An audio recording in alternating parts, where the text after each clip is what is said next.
मानव शरीर में 80 to 90% बीमारियों की शुरुआत पेट से ही होती है और वो तब जब आपके द्वारा खाए गए भोजन का ठीक तरीके से पाचन नहीं होता या फिर आपके खाने का तरीका गलत होता है। यानी कि अगर आप अपने पेट को, अपने डाइजेस्टिव सिस्टम को समझ लेते हो तो आपको कभी भी कोई बड़ी बीमारी होगी ही नहीं। आज कुछ भी हो जाए, एक बार इस वीडियो को अंत तक जरूर देखिएगा क्योंकि ये आपके बॉडी को, आपके शरीर को स्वस्थ रखने में बहुत मदद करेगी। तो सबसे पहले हम लोग ये समझते हैं कि हमारे पेट में भोजन का पाचन किस तरीके से होता है और वो किस तरीके से सड़ने लगती है। हम में से अधिकांश लोगों को ऐसा लगता है कि खाना हमारे पेट में बचता है, लेकिन सच्चाई तो ये है कि खाना पचने की प्रक्रिया हमारे मुंह से ही शुरू हो जाती है। जब खाना आप अपने मुंह में डालते हो तो यहाँ पे दो काम होता है। एक तो आपका दांत खाने को छोटे छोटे टुकड़े में तोड़ने का काम करता है और दूसरा आपके मुंह में मौजूद लार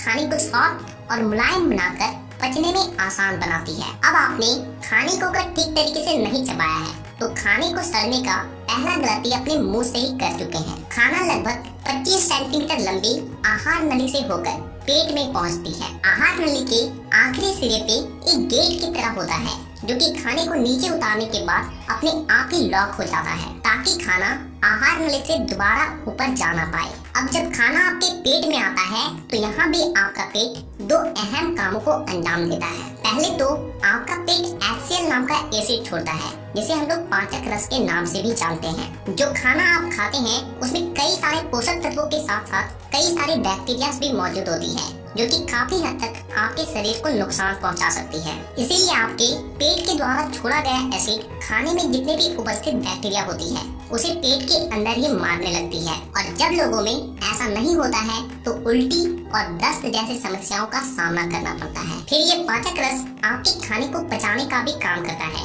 लेकिन कुछ लोगों का पाचन तंत्र कमजोर होता है तो उन लोगों का खाना पचने की जगह सड़ने लगती है और ऐसे लोगों को कुछ बातों का ध्यान रखना बेहद जरूरी होता है। सबसे पहली बात कि खाना आपके मुंह में जितना कम समय के लिए रहता है उसे आपके पेट में पचाने में उतना ही ज्यादा समय लगता है। इसीलिए खाने को अच्छे तरीके से चबाने के बाद ही हमें निकलना चाहिए। दूसरी बात कि खाने को पचाने के लिए आपके पेट में मंथन क्रिया होती है और इस क्रिया के लिए आपके पेट में थोड़ा सा जगह खाली रहना जरूरी है। इस बात को आप कुछ इस तरीके से समझ सकते हो कि अगर किसी बोतल में पानी को पूरा ऊपर तक भर दिया जाए और ढक्कन को लगा दिया जाए और उसके बाद अगर पानी को हिलाते हैं तो वो ठीक तरीके से नहीं हिलेगी, लेकिन वहीं पे अगर बोतल थोड़ा सा खाली हो तो वो अच्छे तरीके से पानी हिल पाएगी और अच्छे तरीके से वो मिल जाएगी। लेकिन हम में से यहाँ पे कुछ लोग गलती क्या करते हैं कि हमारे मन में ये बैठा रहता है कि हम लोग जितना ज्यादा खाएंगे हमारी बॉडी उतना ही ज्यादा जल्दी बनेगी और इसीलिए वे अपने पेट को पूरा भर कर खाते हैं और इससे होता क्या है कि उसमें मंथन क्रिया नहीं हो पाती है और जिससे पाचक रस उसमें अच्छे तरीके से नहीं मिलता है और वो भोजन लंबे समय तक वहीं पे पड़ा रहता है और जिसकी वजह से वो भोजन पचने की जगह सड़ने लगती है। इसीलिए आपको इस बात का ध्यान रखना है कि आपको कभी भी एक बारी में अपने पेट को पूरा भरकर नहीं खाना है। तीसरी बात कि हमें कभी भी एक साथ बहुत अलग अलग चीजों को नहीं खाना चाहिए क्योंकि हर खाने को पचाने के लिए अलग अलग तरह के पाचक रस की आवश्यकता होती है और जब एक ही बार में आपके पेट के अंदर बहुत अलग अलग तरह का खाना जाता है तो आपका पेट कंफ्यूज हो जाता है कि उसे कौन सा पाचक रस रिलीज करना चाहिए और जिससे होता ये है कि उस खाने को पचाने के लिए पेट को बहुत ज्यादा मेहनत के साथ साथ बहुत ज्यादा समय भी देना पड़ता है और जिससे हमें बहुत लंबे समय तक भारीपन और बेचैनी सा महसूस होने लगता है। चौथी बात कि चीनी से बनी चीजें आपके पेट में जाकर गैस पैदा करती है जिससे सीने में जलन और गैस जैसी समस्याएं होने लगती है और इसीलिए आपको सबसे पहले इन चारों गलतियों का सुधार करना चाहिए। अब यहाँ से असली काम शुरू होता है। जब खाना अच्छे तरीके से बारीक पेस्ट में बदल जाती है तो वो खाना छोटी आंत में जाने लगती है। तभी आपके लिवर के पास मौजूद पित्त के थैली से एक हरा रंग का रस निकलता है जो कि आपके भोजन को एसिडिक बना देती है। जब खाना छोटी आंत में आती है तो यहाँ पे जो सबसे जरूरी काम होता है वो है खाने से पोषक तत्व को सोखना और उसे अपने शरीर के अलग अलग हिस्से तक पहुंचाना। हमारी छोटी आंत अंदर से कुछ इस तरीके का दिखाई देती है, जिसमें छोटी छोटी उभारी होती है, जिसमें अंदर से नसें लगी होती है, जो कि हमारे शरीर के अलग अलग हिस्से से जुड़ी होती है। आपका खाना जैसे जैसे छोटी आंत से होकर गुजरती है, खाने में जो भी अच्छी बुरी चीज होती है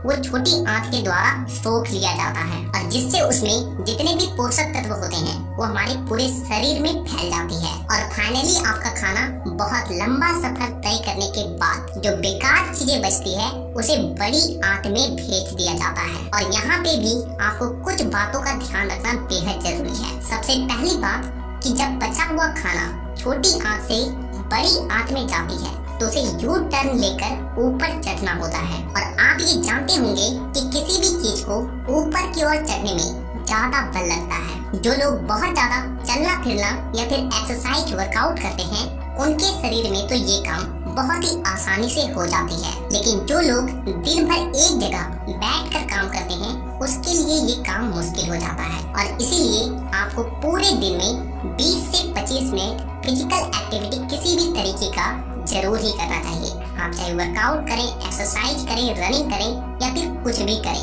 और दूसरी बात कि आपके भोजन को बाहर निकालने के लिए फाइबर बहुत ज्यादा जरूरी होता है। फाइबर ही वो चीज है जो कि आपके पचे हुए भोजन को आपस में जोड़ती है और उसे आपके शरीर से बाहर निकालने में मदद करती है। और फाइबर सबसे ज्यादा हरी सब्जी और फल में ही पाया जाता है, लेकिन आप में से कुछ लोग हरी सब्जी खाते ही नहीं है, फल खाते ही नहीं है, और ऐसे लोगों का ही पेट ठीक तरीके से साफ नहीं होता है और उसे तरह तरह की बीमारियों का सामना करना पड़ता है। अब मैं आपको कुछ ऐसी बातों के बारे में बताता हूँ जिसे अगर आप केवल ध्यान में रखते हो ना तो आप जो भी खाओगे वो कन कन पचेगी और उसका कन कन आपके बॉडी में लगेगी। सबसे पहली बात कि जैसे ही आप सुबह उठते हो तो आपको उठने के तुरंत बाद ही 1 से 1.5 गिलास पानी को घुट घुट करके पीना है। ऐसा करने से क्या होता है कि सुबह का लार आपके पेट में जाती है और ये लार आपके बॉडी को डिटॉक्स करने का काम करता है।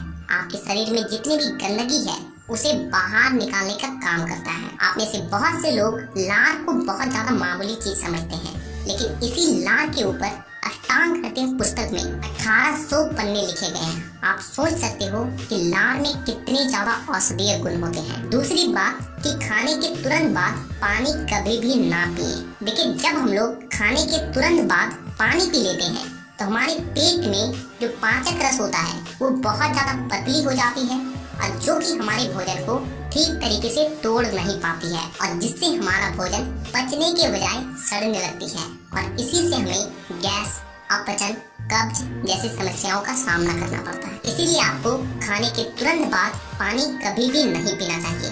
अगर आप पानी पीना भी चाहें तो 1-2 घुट आप पी सकते हो, लेकिन आपको पेट भरकर पानी कभी भी नहीं पीना चाहिए खाने के तुरंत बाद। आप हमेशा इस बात का ध्यान रखें कि खाने से आपको पहले जितना पानी पीना हो पी सकते हैं, लेकिन खाने के बाद कम से कम आधा घंटे तक पानी ना पिए। तीसरी बात कि आप जब भी खाने को खाएं तो आपका जो एक निवाला होता है ना, उसे अगर आप आयुर्वेद के अनुसार 32 बार बाइट करते हो, 32 बार चबाते हो, तो आपका 60 to 70% खाना आपके मुंह में ही पच जाती है। और जब आपका खाना मुंह में ही इतना पच जाता है तो आपके पेट के लिए ये काम आसान हो जाती है, और जिससे आप जो भी खाते हो उसका कण कण अच्छे तरीके से पचता है और उसका कण कण आपके बॉडी में लगती है। तो ये छोटी छोटी बातें हैं जिसे अगर आप केवल ध्यान में रखते हो ना तो आपको पाचन से जुड़ी किसी भी तरह का समस्या होगा ही नहीं। तो इसी तरह के हेल्थ और फिटनेस से रिलेटेड वीडियोस को देखने के लिए चैनल को सब्सक्राइब करके बेल आइकन को दबाना बिल्कुल भी ना भूलें, ताकि अगली वीडियो मैं जब भी लाऊं आपके पास वो वीडियो सबसे पहले पहुंचे। तो वीडियो देखने के लिए दिल से धन्यवाद।